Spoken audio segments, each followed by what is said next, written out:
We have a fantastic lineup of highly esteemed speakers who I am sure are going to provoke a very lively discussion between us all. Before we start, I'd just like to go over a couple of housekeeping items.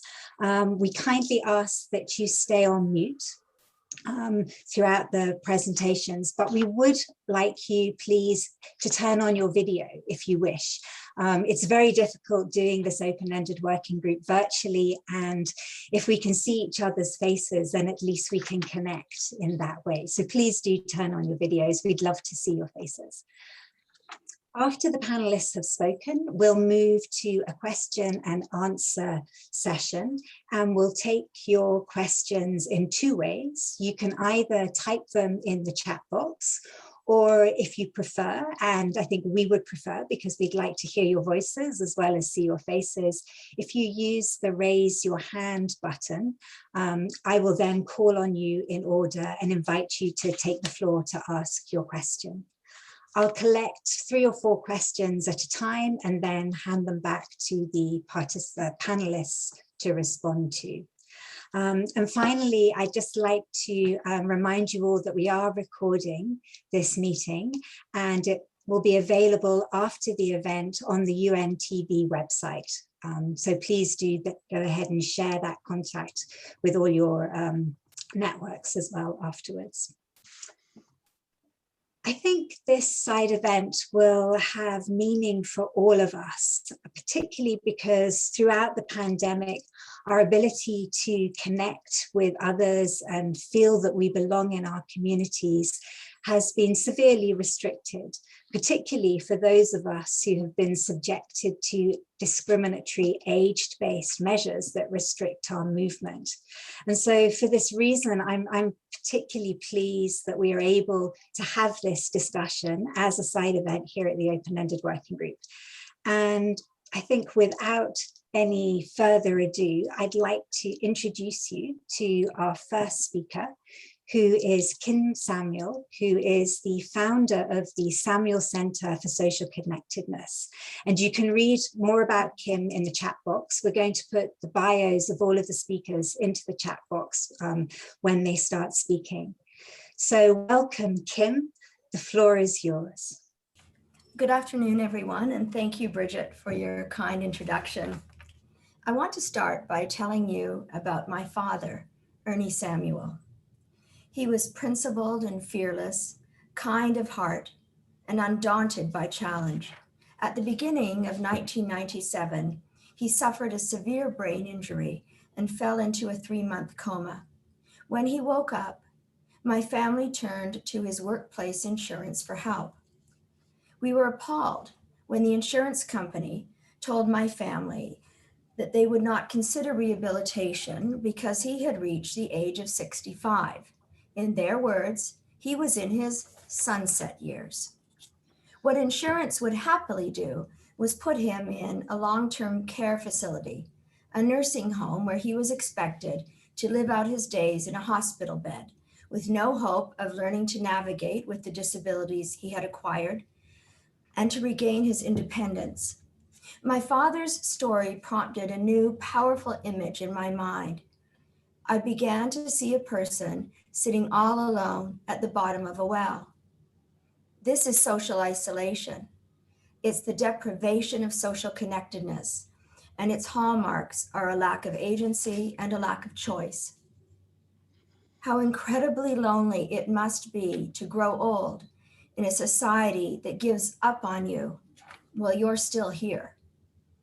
I often find myself returning to one foundational question: what do we, as a society, value?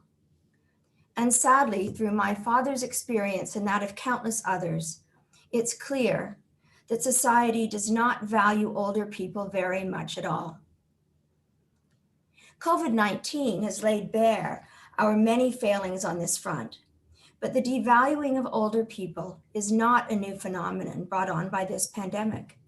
Look at some of the avoidable, overlooked, and persistent risks facing people as they grow older: poverty, illness, inadequate housing, food insecurity, elder abuse, loneliness, social isolation. As people age, providing adequate support does not seem to be a priority. It's not just a question of resource allocation. When we do begrudgingly get around to thinking about older people, we're so often focused on the idea of protecting them that we strip away their autonomy in the process. We incorrectly treat these concepts, protection and autonomy, as mutually exclusive, creating this push-pull dichotomy where we can have one or the other, but never both. This is a violation of older persons' agency and their right to choose for themselves. It's ageism, clear as day, and it's rampant. The Global Report on Ageism, released a week and a half ago, tells us that globally, 1 in 2 people are ageist against older persons. And ageism is known to increase social isolation and loneliness, which Help Age Canada tells us affects more than 1 million older Canadians. This is unacceptable. We have to course correct and fast. Unfortunately, COVID-19 has only deepened some of our worst fissures. Case in point, the recent horrors in long-term care facilities. Long-term care residents account for 67% of Canada's total COVID deaths, and never-ending lockdowns have banned crucial interactions between residents and their loved ones. As a Canadian, it's been heartbreaking to see coverage of what's happening inside these facilities. But sadly, this failure is not bound by our borders. We've seen this happen in many countries. For example, this past Thursday, Human Rights Watch released a new report on older people titled U.S. Concerns of Neglect in Nursing Homes. This report reveals how over the course of the COVID-19 pandemic, severe isolation, the absence of family members to provide human connection and support contributed to neglect, including extreme weight loss, dehydration, untreated bed sores, inadequate hygiene, mental and physical decline, and inappropriate use of psychotropic medications among nursing home residents. This story from the report is as heartbreaking as it is a clarion call for action. Blanche, whose 94-year-old mother, Kathy, lived in a nursing facility in the Southwest, described how her mother struggled with isolation and was increasingly detached in the months leading up to her death in the fall. She felt abandoned, Blanche said. She would say, "I'm just an old piece of junk. Nobody comes to see me." The constant devaluation of older persons, both before COVID-19 became a global pandemic and afterwards, underlines society's wider violation of an emerging right. It's broader and deeper than most of the individual rights enumerated in the Universal Declaration of Human Rights. I call it the right to belong. To belong means to be able to contribute, to be respected and represented, and to fully participate as part of the social fabric of a community, if you so choose. I fundamentally believe that all human beings, by simple virtue of the fact that they were born, have the right to belong. Article 29 of the Universal Declaration touches on this idea in broad terms, stating, "Everyone has duties to the community in which alone the free and full development of one's personality is possible." This gives us a powerful starting point for looking at the rights of older people through the lens of social connection and belonging. So what does this mean? What are we being called to do? Well, at the macro level, it starts with recognizing that all people, including older persons, have a right to belong. Respecting this right means we must fight against ageism, combat social isolation, restore agency, and stand firm against inequality. It demands that we uphold the dignity of older persons and ensure that their rights are finally prioritized and upheld. And recognizing the right to belong requires the state take its responsibilities to its citizens, especially the most vulnerable, seriously. We must push for international support for a convention on the rights of older persons. And as we consider its creation, we must keep intersectionality top of mind. And finally, we should engage in a meaningful discourse on the right to deinstitutionalization. Article 19 of the Convention of the Rights of Persons with Disabilities, the CRPD, identifies, quote, the equal right of all persons with disabilities to live in the community with choices equal to others. This is equally true for older persons.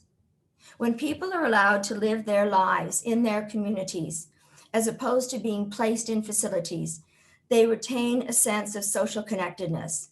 They can interact with neighbors, friends, family, and even their medical care team at will, whereas removing people from the places they call home strips them of comfort, familiarity, and agency, and often leads to loneliness, depression, and anxiety. I might add that given our recent failures, investing in deinstitutionalization should be high on our priority list. Now, there are, of course, situations where long-term care in a facility is the only option. And so, to better serve people in those circumstances, nothing short of a total overhaul of our long-term care system must happen immediately. We should also champion grassroots solutions that foster belonging. The Friendship Bench is a great example. Founded by Dr. Dixon Chibanda in Zimbabwe, the Friendship Bench trains older women in evidence-based talk therapy and connects them with people seeking mental health support in their communities. Sitting on a park bench, the two parties talk problems through and work together to find solutions. This simple interaction recognizes the inherent value of both people on the bench, grounding this important social connection in trust and reciprocity. And as it turns out, these grandmothers, as they are called, are often, on average, better at treating depression and related conditions than psychiatrists in the local context. There's a clear mechanism of action here. It's called belonging. Friends, tomorrow, Canada's ambassador to the UN, Bob Ray, will take part in an international dialogue about the impact of COVID-19 on the human rights of older persons. I hope our talk today can provide important context for that discussion. To close off, I'll leave you with this. In what turned out to be the last few years of his life, I never saw my father as a lesser person because he never was a lesser person. I met him where he was on his life's journey and worked to ensure that his dignity, autonomy, and inherent value remained intact. For too long, society has failed to understand and meet the needs of older people, to respect and recognize their personhood, their right to community, their right to belong. It's time for change. So I ask you again, as a society and as a global community, what do we value? Thank you very much.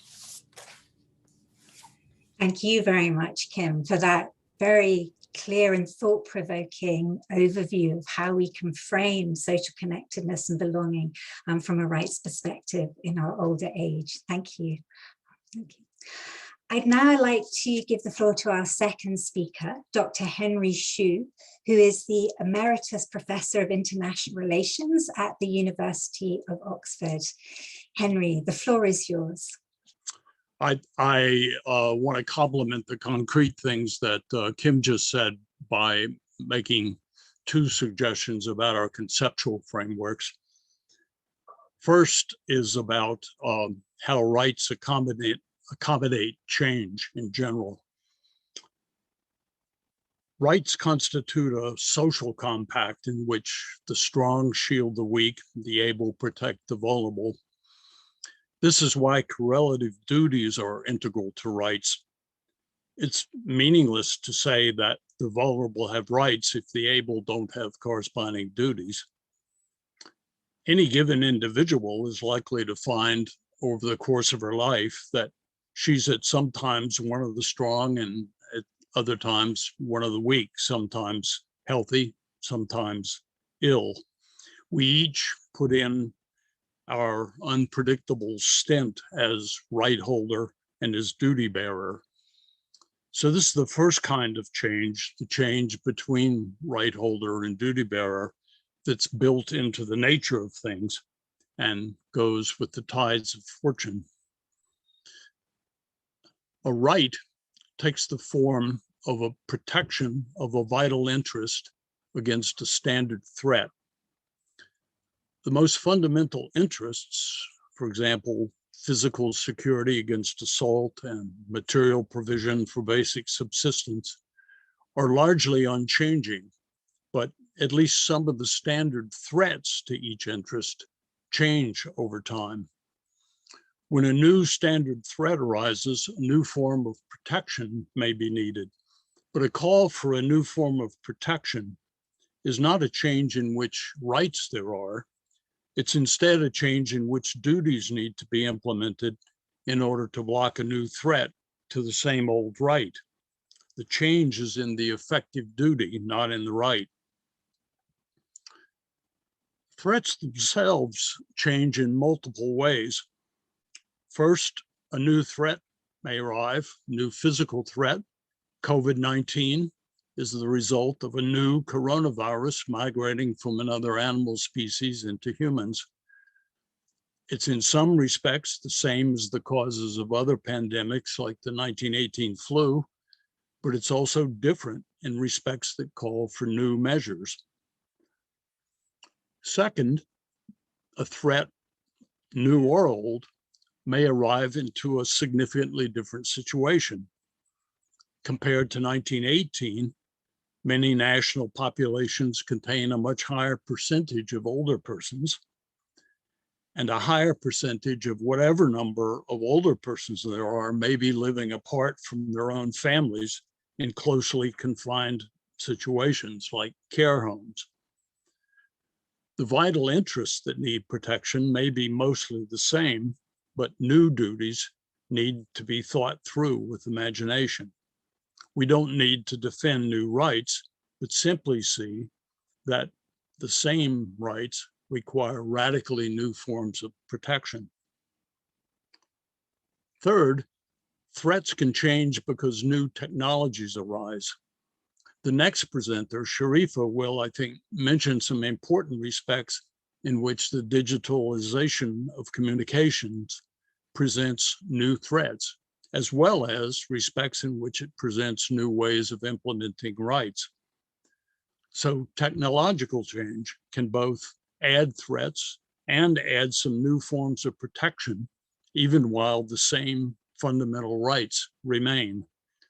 All these changes are on the side of the duties correlative to the rights. The second suggestion I want to make about conceptual framework concerns the fact that some rights are more strategically crucial than other rights, and in this strategic sense, more fundamental, even if they're not inherently more important. That the protection of some rights is essential to the protection of other rights is acknowledged, for example, in the working paper from the Office of the High Commissioner for Human Rights that was issued this month to update the 2012 analytical outcome study in, for example, paragraph 114. The claim there that there's a right that's so pivotal that it must be protected if any other rights are to be enjoyed is a very strong claim. I call a right the protection of which is necessary for the enjoyment of every other right, a basic right. Consider briefly the proposed right that's in the title of our panel, social connection. Social connection is necessary for the development of the cognitive, emotional, linguistic, and social abilities that make us human. These abilities that can arise only through social contact are constituent parts of a minimally decent human life. A life without socially grounded emotional or linguistic abilities, for example, is a blighted life, a life far less good and less distinctively human for lack of these abilities. The abilities, which can only be developed through social contact with other humans, are constituent goods in a good life. They are indeed vital interests and therefore worthy of protection as rights. But are they necessary for the enjoyment of all other rights? Are they basic rights? It's important, I think, that abilities developed only through opportunities for social contact are also instrumentally valuable in enabling the exercise or enjoyment of other rights, as well as being inherently valuable. They're instrumentally valuable to the enjoyment of virtually all other rights because minimal skill in performing cognitive and social tasks, for example, is necessary to effective functioning as a human being, and therefore necessary to understanding and making use of any right. Without social connection, fundamental human functions and their physical and social bases can be thwarted to an extent that prevents the enjoyment of other rights constitutive of a minimally decent human life. Social deprivation is thus a standard threat to all other rights.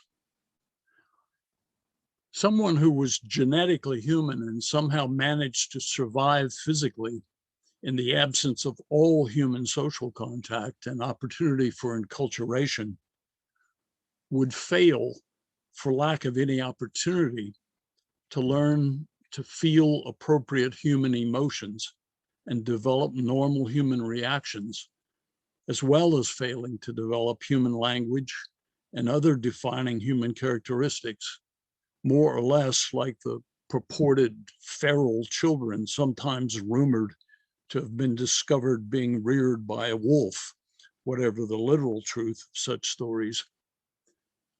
Documented less extreme cases, such as neglected children reared in orphanages, or indeed in family homes, while shown sub-minimal warmth, attention, and care, have been found to suffer less extreme but still horrific and warping social deformities. What are frequently considered to be central rights, like, say, freedom of religion, speech, and association, cannot possibly be fully exercised, adequately enjoyed, or even fully appreciated by individuals whose social development was blocked by lack of opportunity. A range of distinctively human abilities are strictly necessary for the exercise and enjoyment of any and every right, and opportunities for meaningful social contact are strictly necessary for the development and the maintenance of those abilities. So it seems undeniable that to have had opportunities for these kinds of meaningful social contacts is strictly necessary for the exercise and enjoyment of all other rights. This is a basic right.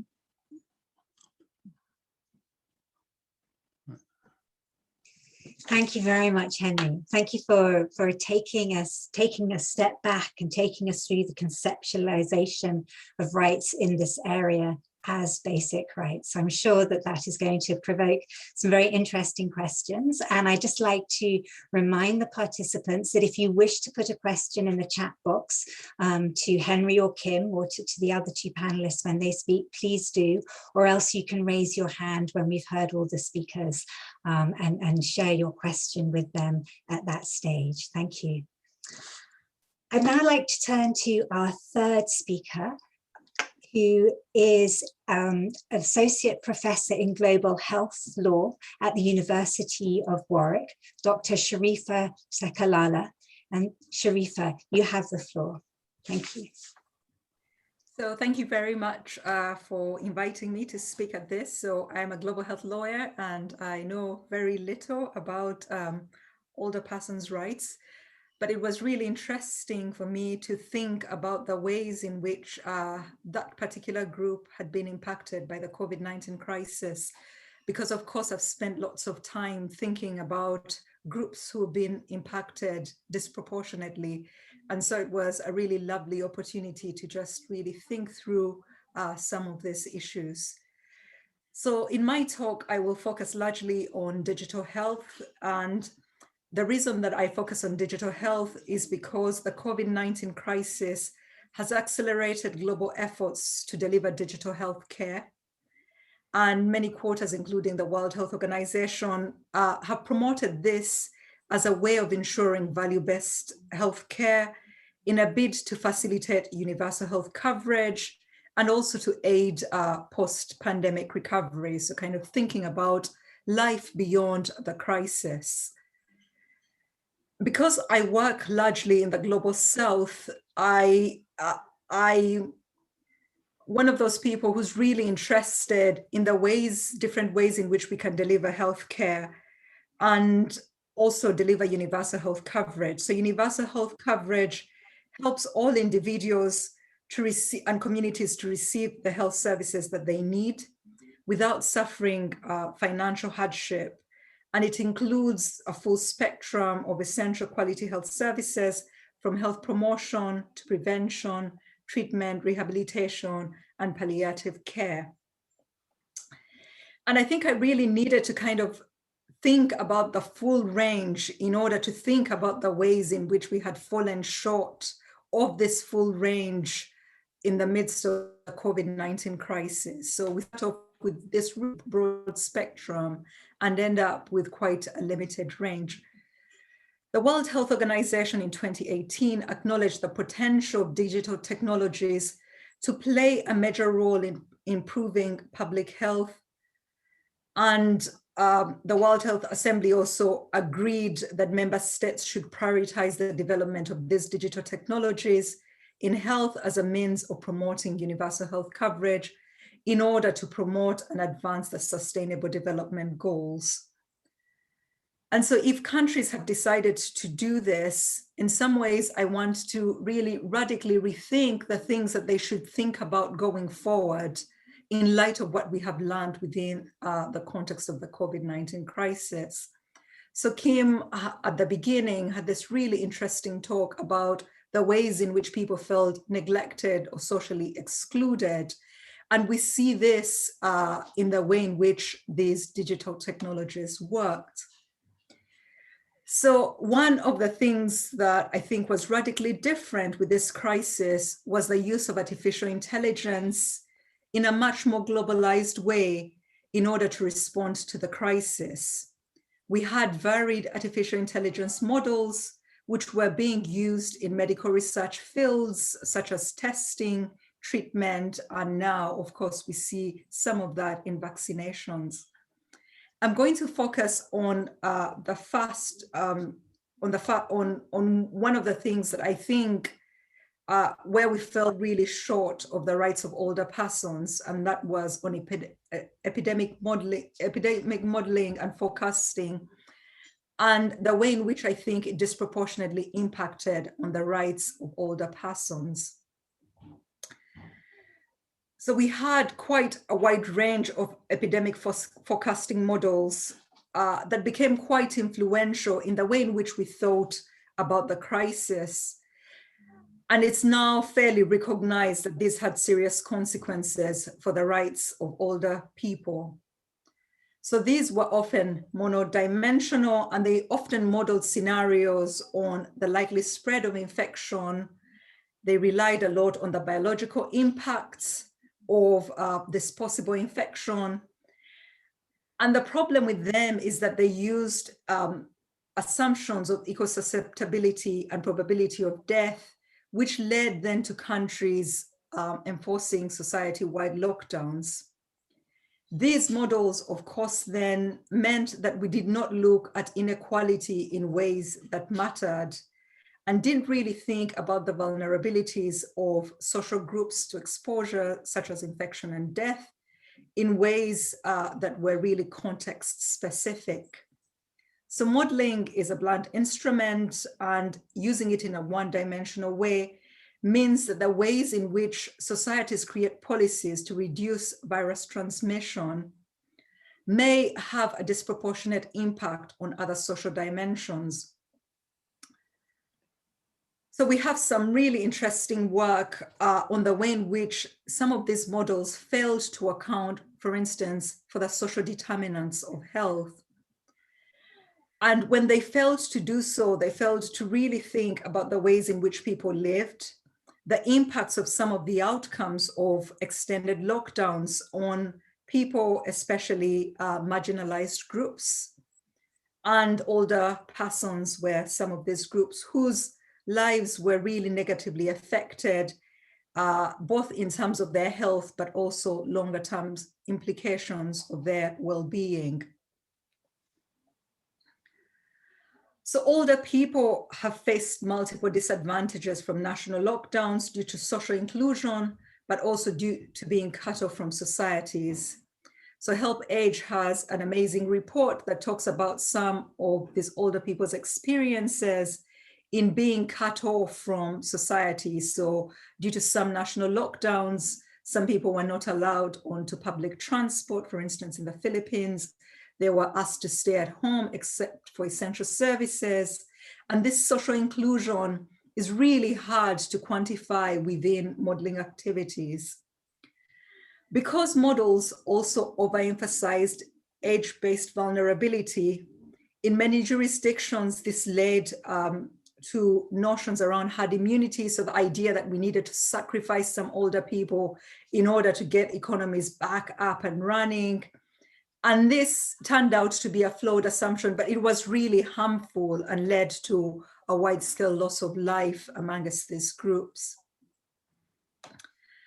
Models that also really relied on decreasing pressure on health systems also failed to account for the increasing vulnerability of many older people who actually then died at home. So in many poor context settings, many of these people were never going into hospitals anyways and were going to die at home. And that, I think, is one of the things that we really need to think about when we build models for the next pandemic. And so this includes not only the impact on older persons, but it might also include kind of a much more intersectional impact on the people who support older persons, the gendered impact of some lockdown measures, which were largely focused on stopping transmission and protecting health systems at the expense of really thinking about vulnerability. So if a right to social inclusion was included in a new treaty on older persons, it would help to promote more culturally and vulnerably sensitive models, such as the one being promoted by the London School of Hygiene and Tropical Medicine, which was thinking of designing intervention measures primarily related to a reduction in vulnerability to acute infection and shielding of high-risk populations without necessarily engaging with complete lockdowns. The second thing that I think that we got fundamentally wrong with digital technologies was the question of who counts. So in this current crisis, the COVID-19 crisis, we used a lot of digital health surveillance mechanisms in order to rapidly detect, isolate, test, and manage cases and monitor trends of COVID-19. And while this overarching idea was good, the technology that we used, I think, was not really as widespread as we thought was possible. And so this was really problematic. So a lot of this technology relied on smartphones. And we know that even just in 2019, 2/3 of the world's population did not own a smartphone. And actually this figure decreased as you went up into the into age groups. And so in relying on this data, I think you get left with two fundamental problems. The first one is you might leave older persons out. And this might be even when they own a smartphone, which might be kept by a carer, for instance. And this is really problematic in terms of the data that we get being incomplete. So Sarah Davis, in her book, The Uncounted, has done really excellent work on not counting groups in global health, and the results that life-saving services are not funded, and also that this lack of data then reinforces the denials these groups face, the denials of the problems that these groups face. And so as we move forward, we really need to think about better ways of engaging with all age groups. Furthermore, in some countries, these tools became mandatory or quasi-mandatory, so you needed them in order to access social security or public life.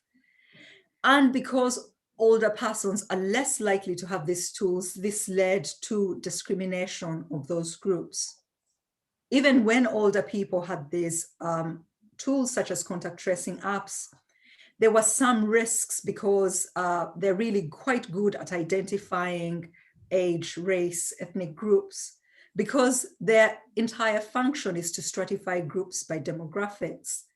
But this can actually cause risk to older groups of people who might then be less likely to receive support because people are avoiding them on the basis that they might be more likely to cause the pandemic, for instance. The second thing that I wanted to highlight is the shift of services from personal services to mHealth. So mHealth is the provision of primary medicine through mobile digital technologies. So as I have said earlier, when I was talking about contact tracing, we know that there is no universal coverage, and this universal coverage gets worse as you deal with older persons. And so you have real problems of inclusion and who receives primary health care.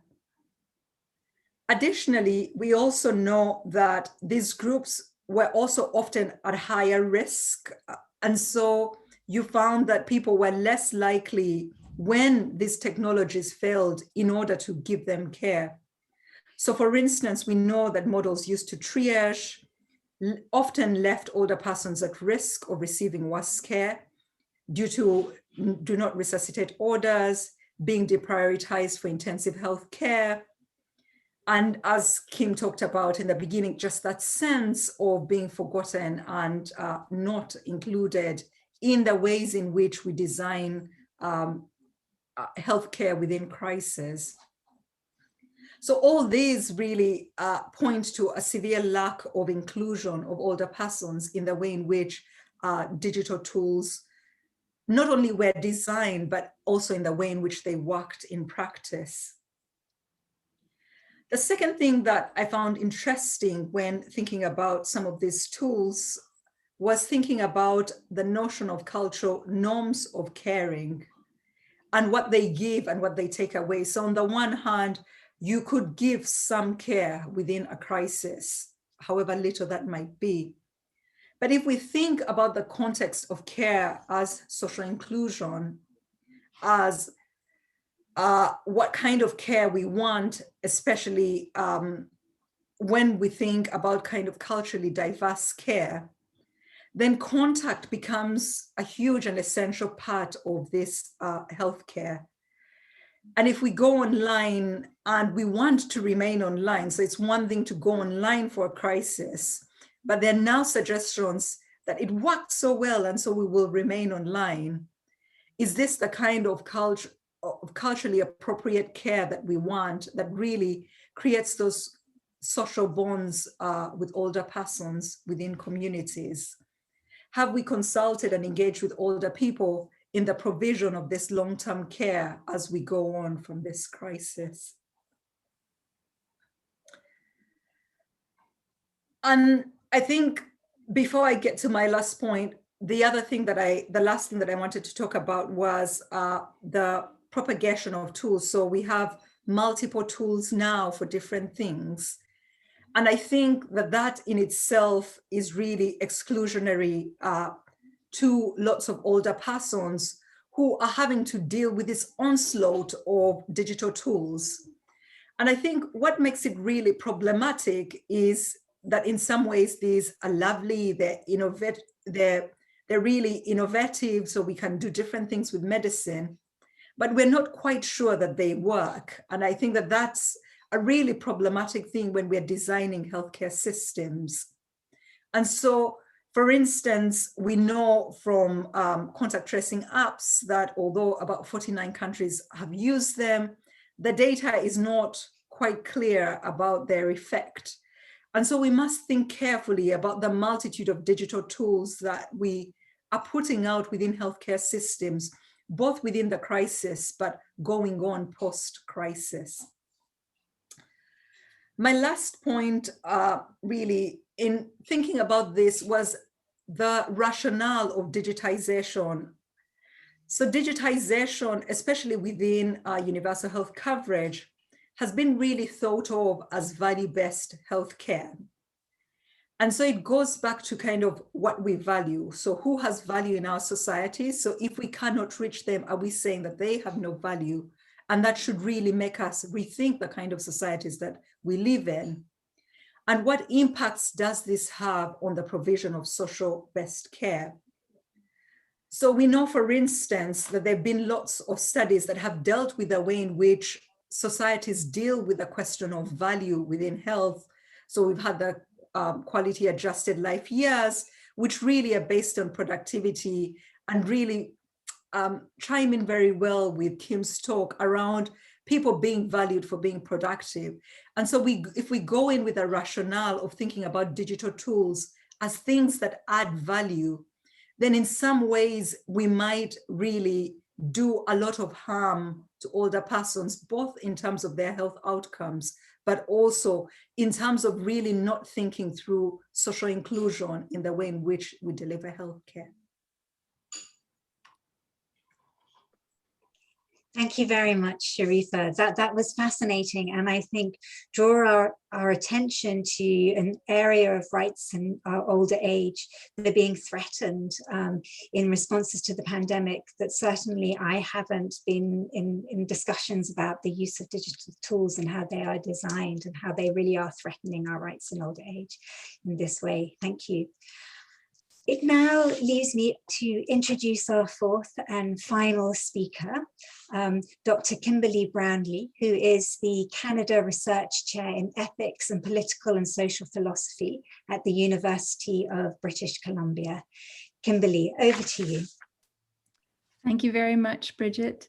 I will share my screen, though I'm technologically inept. With luck, this will work.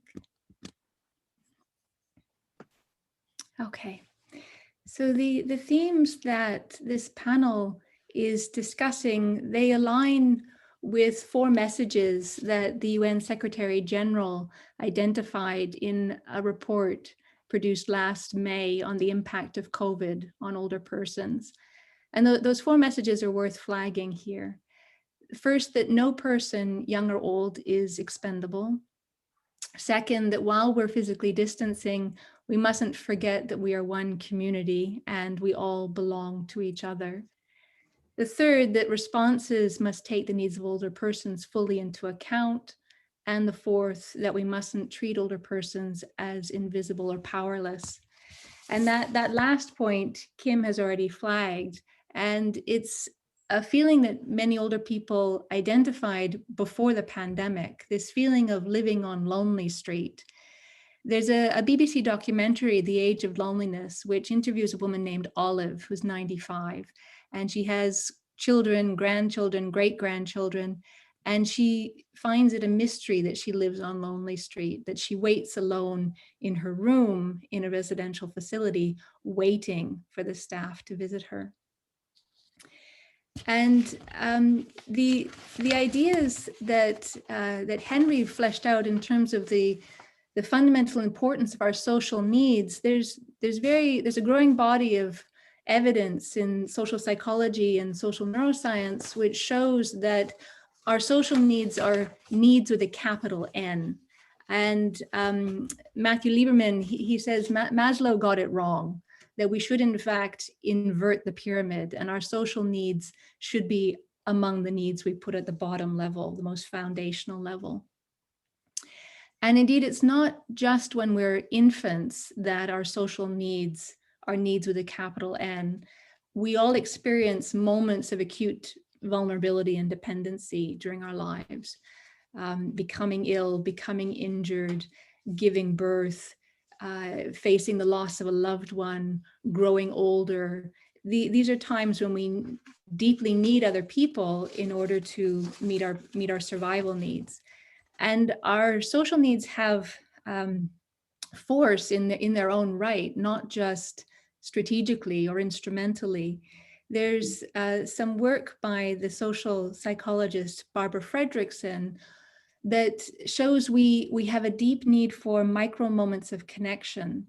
So we need contact not just within our families and friendships, but also we have a need to connect with a broader society of people. We can share a micro moment of connection with almost anyone. And these moments are vital for our physical health and our mental health. When we have a moment, a micro moment of connection, our brain chemistries and our bodies, that they physically synchronize with the other person briefly. And Fredrickson says that our heart muscles, our brain muscles, they will deteriorate if we don't get these moments of connection. That our bodies obey the biological law, use it or lose it. And we've seen a bit during the pandemic, how we've all had a loss of those moments of connection. Now, these basic ideas, our core social needs, as Henry flagged, they underpin some important rights. And indeed, many rights that we view as sort of standard civil and political rights are actually also social rights, social participation rights. So freedom of association, freedom of expression, freedom of movement, these officially civil and political rights are key to social connection. As we've seen during the pandemic, when our freedom of movement is curtailed, this has an impact on our connections. With freedom of expression, for many of us, that is a freedom to try to communicate, a freedom to try to connect. And the UN Committee on Economic, Social, and Cultural Rights has identified our social participation rights under the heading of a right to participate in the life of the society. And two manifestations of that right, which I think need close attention, are our interactional rights and our contributory rights. So with respect to interactional rights, this is very important for someone who lacks close ties. And the older someone lives, the more likely it is that their spouse will have passed away, close friends will have passed away, those children and grandchildren may be absent, and that this person lacks close ties. In the UK, 76% of doctors report that each day, 1 to 5 people come to see them because they're lonely, because they lack close ties. And so the thought would be that the right to participate in the life of society includes a right to be frequently in close proximity with other members of society, to be able to interact regularly with some of those other members, to have an adequate degree of diversity in the people with whom we can interact and the kinds of interactions we have. So people who are forcibly cloistered, people who are required to live behind their front doors, so many women who are required to live behind front doors. All of us during lockdown experienced a diminution in the diversity of interactions. Older people who need some assistance to stay out and stay social can experience an inadequacy in the diversity of their interactions. And that's a threat to those micro moments of connection which Fredrickson says are so important to our health. The other area I wanted to focus on are contributory rights, and these I understand will be the topic of one of the future assemblies of the Open-Ended Working Group on Aging. And I'll just flag that there are several UN resolutions and principles and statements which reference the value of contribution by older people. So in the preamble to the 2012 resolution endorsing the idea of a legal instrument to protect older persons' rights, the General Assembly says, recognizing also the essential contribution that the majority of older men and women can continue to make to the functioning of society. And then it continues. And similarly, in the 1991 UN Principles for Older Persons, there's a statement on the value of contribution, that the General Assembly convinced that a world characterized by an increasing number and proportion of older persons, opportunities must be provided for willing and capable older persons to continue to participate in and contribute to the ongoing activities of society. And then one more example outside of the UN comes from the Inter-American Convention on Protecting the Rights of Older Persons, and that's in Article 8, identifying a right to participation and community integration by older persons. Now, the argument that's often made is an instrumental one, that society benefits when older persons' rights to contribute are protected. But in my view, that runs the argument in the wrong direction, that in fact, our contributory rights are grounded in a fundamental interest we have in being able to be of value to other people. We actually have a deep need to be needed. Being needed, being of value, is part of belonging. And this is an idea that Kim and Henry and Sharifa have all identified. And I maintain that when we're denied the resources we need, the training or education, the income, the leisure, and the access, when we're denied those resources that we need to try to be useful to other people, then we can suffer social contribution injustice. And again, there's some social psychology support for these ideas. And Lord Richard Layard references some of those. He's the happiness czar. He maintains that feeling useful to others, this is a critical step in avoiding or overcoming loneliness. That's being able to support other people is a primary source of meaning for us in our lives. And again, we've seen this in the pandemic. And Bridget Sleep, our moderator, she authored a report in February of this year for Help Age International on older persons' impressions of how their rights have been treated during the pandemic. And she includes a quote from a woman living in Jordan who essentially says that almost that the pandemic has got the priorities wrong. This woman from Jordan, she's 66 years old, and she says the measures the government has taken with regard to older persons have done more harm than good. It doesn't make sense for me as an older person to be quarantined alone in my house without being allowed to see my children and grandchildren. The psychological harm has been much greater than that caused by coronavirus. And so the theme, which we're all identifying in different ways, is that belonging is a fundamental justification for a convention on the rights of older persons, that there are specific belonging related rights that such a convention needs to include, but also that the fundamental case for that convention rests on the importance of belonging. Thank you.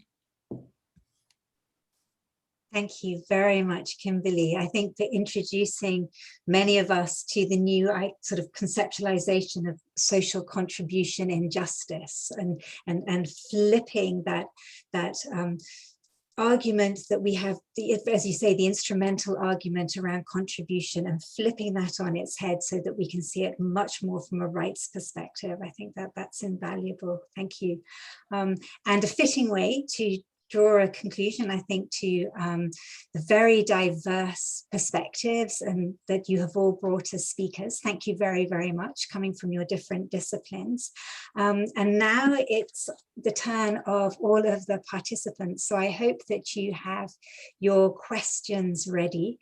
As I said, we'll try to get in as many questions as possible. So there are happily a huge number of participants on the call. So if you do wish to ask a question, please keep it short so that we can get as many in. If you'd like to direct it to a specific panelist, please do let us know. And I would ask you to use the raise your hand function if you would like to speak, and then I will call on you.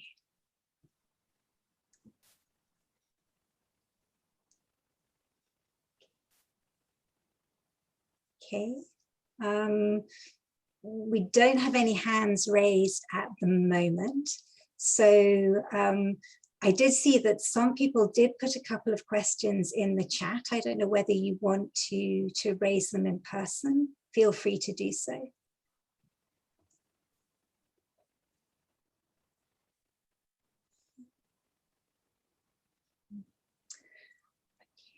Well, maybe, I mean, I could certainly start us off with a question while you're thinking about yours and putting them into the chat. And I had a question for you, Sharifa, in terms of how we can, or how those who are designing and developing the digital tools, you talked about epidemiological modeling, you talked about the contact tracing, how those who design them can avoid embedding ageist biases with them, or avoid embedding the inequalities that you talked about, so that the outcomes are much more favorable in terms of respecting our rights when we are older. Yeah, so thanks. So in some ways, the good thing with stuff around modeling is that it's not only an age-based problem. So models are particularly bad at thinking about bias. And so there's been quite a lot of work on the ways in which models could include more intersectional aspects so that they can consider a wide variety of views. But then I think the other thing about models is that most models are very economic, their rationale or logics that underlie them are very economic. And I think we need to have a wider set of values that we input into some of those models. So when you look at some of the first models that were released around the COVID-19 crisis, a lot of it was production, a lot of it was economies, and there was very little about well-being, about quality of life. And this in turn, you can see very clear links between those, the logic of the model and the ways in which we created lockdown laws, which again then imbued some of those models in terms of the people who were locked down as opposed to the people who were required to go to work, who were meant to still be productive. And so I think we really need to do more in terms of getting a wider range of people feeding into models, but we also really need to rethink the logics. And if anything has taught us kind of the logic of the market, it's really this crisis, because so many things failed and the state had to intervene because the market failed. And if that has happened, I think it's really, this is the right time to make the case for doing this kind of work. Great. Thank you very much. And I'm now pleased to see that we have 4 hands raised in the chat. So I'll take your questions in order. So perhaps Joanna, please, you have the floor. Thank you. Thank you very much. It was a wonderful presentation by all of you. I did put a comment in the chat box about the language and terminology that's used that further disconnects older people, especially in the healthcare system. I've worked as a patient advocate in the system for about 11 years now, and I hear it all the time. And the phrase that I find particularly repellent is one that's used for an older person who wants to remain at home instead of going into care. And that phrase is called choosing to live with risk. And that is a totally provider-centric term. It's the point of view of the provider toward the choice that the older person is making. I would say that choosing to live with autonomy would be a far better description of what that person is actually choosing. So how can we get away from a totally provider-centric way of looking at older people and give them the respect to make the choices for their life that they want to enjoy? Thank you. Great. Thank you very much, Joanna. Andre, Anne, please, you have the floor for your question. Oh, hi, everybody. Thank you. Thank you for a wonderful event. Can you hear me okay? Yeah, okay, great. So I'm a political philosopher like Kimberly Brownlee, who's working on loneliness, just beginning a project on loneliness. And I just wanted to hear your thoughts about, you know, loneliness. We often, psychologists and social scientists often talk about loneliness in terms of that subjective feeling, you know, that feeling alone. And many of you have talked about the importance of providing people with opportunities to socialize. But in some cases, it's possible for people to have opportunities to socialize, even plenty of opportunities to socialize, but not make use of them because they have this fear of social rejection, for example, or they don't feel empowered to go ahead and make use of these opportunities. So I just wanted to hear a bit about what you think, you know, what you think might be good political solutions to that problem. And another question I have, a related one, is what about experiences of deep loneliness within profoundly social context, in the sense that some people feel deeply lonely, but they live with, you know, many family members, or they go to work and they're surrounded with people, but for some reason, you know, they feel disconnected. And so again, providing more social opportunities is not a good political solution in that case. So I was just wondering if you have thoughts about how to deal with those cases. Thank you. Thank you very much. Two great questions. I'll just take a couple more before we go back to the panelists. Masako, over to you. Hi, this is Masako Osaka. Thank you for great presentations. And my question is for Kimberly. I really enjoyed your talk and also your reference to a lady in Jordan. What you said makes good sense. And my question is, what are the key considerations we have to pay attention to in attaining a good balance? For instance, well, prevention of the germs to spread is an important issue. On the other hand, social isolation is another thing we have to consider. So my question is, what are the key considerations we have to pay attention to? Thank you, Masako. Adam, should we just take your question before going to the panelists? Thank you. Hello, everyone. Thank you, panel. Really enjoyed your presentations. My question is for Kim. Kim, as you know, I'm very sympathetic to all of your views on this issue. I wanted to ask about the micro moments of interaction and what the impact will be going forward in this pandemic, especially for younger people and people of working age. The changing in working conditions may really have an effect on their sort of diversity of interactions and their ability to interact with many people.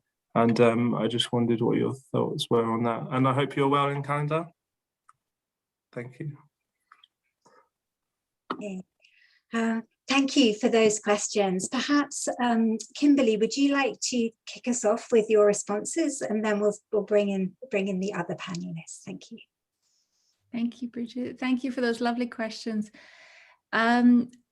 So focusing on, I'll leave Sharifa perhaps to answer the first question about language within healthcare. I think it's a fantastically important question. With respect to the other questions, they all sort of circle around this question of loneliness and adequate social access.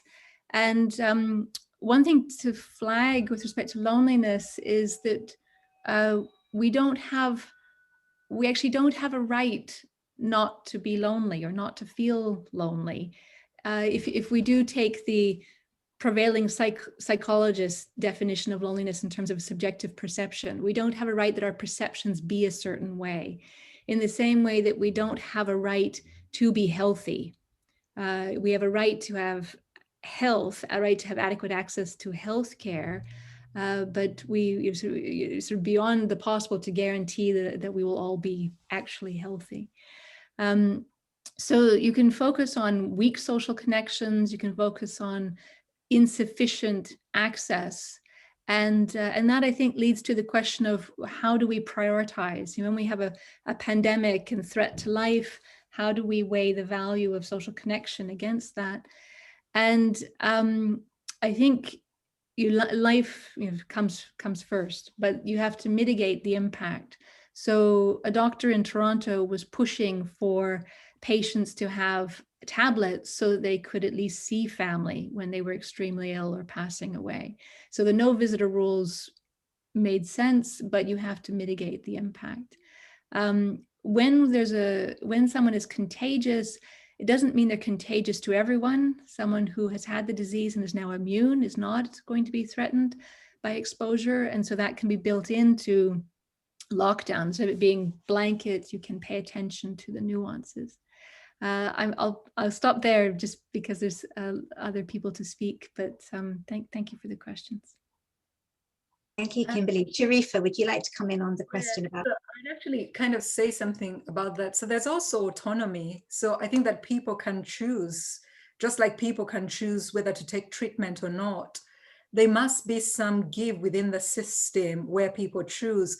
And you see that as lockdowns went longer, if you look at the way in which the legislation changed, it tries to give people some autonomy about whether or not you form a support bubble, for instance. And that might include you taking some risk, but that risk might be something that you're willing to live with. And I think that this whole idea that just because there is a pandemic removes any test of proportionality, that it cannot be proportionate, we must swing in the opposite and extreme way, is just absolutely not true. And if you look at the international health regulations which cover pandemics, it's really inbuilt that in them we must focus on human rights and that our responses must always be proportionate to the risk of harm. And I think that we got it wrong really at the beginning of the crisis. With regards to the second question on language, I think this is a fantastic question. And I think that this is something that's already happening in many areas of health, but not happening as much with older persons. And it's something that we need to take seriously when going forward. So when we are creating guidelines on health, we are asking lots of groups. But I think that for instance, having a convention, you would create a discrete group of older persons whose rights you must then think about.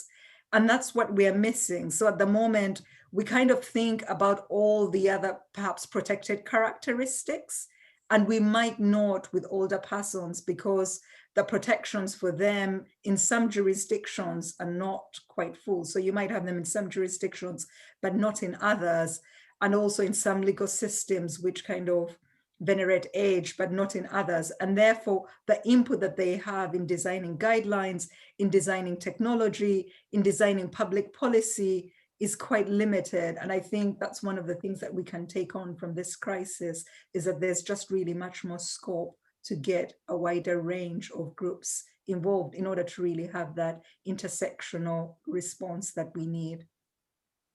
Thank you, Sharifa. Kim, was there anything that you wanted to add? Thank you, Bridget. A lot of excellent points have already been made, so I'll just touch on a couple. In terms of language, I just wanted to say to Joanna, that's such a critical point that you raise, and language itself conveys a lot, not only the words, but the meaning of those words. For example, we see a lot of prejudice against people who are older. It's not because they're older, it's because of the way they're treated because they're older. The same with disability. It's not the disabilities, it's the way that we can stigmatize and shame because of disabilities. Thank God we have human rights, but it's much more than that. It comes back to what do we do at the community level. So I think words and what's behind words is really critical to what we're talking about. For Andre, when you speak about loneliness and social isolation, and I see very much how the two go together, I share your frustration that it's very difficult to bring these out into the policy framework and address them. To begin with, there is not a field of policy yet that's called belonging. We have seen some progress made, particularly the UK has a Minister for Loneliness. There's a global dialogue about loneliness, and more now we hear about its cousin, social isolation. But I would say, to begin with, we could look at policies such as investing in deinstitutionalization and investing better in people who choose to live in community, older persons and all others. And I support the language of choosing to live in autonomy. I would also say, though, that it's not only looking at specific policies across the socioeconomic realm and elsewhere, it's also looking at structures and systems.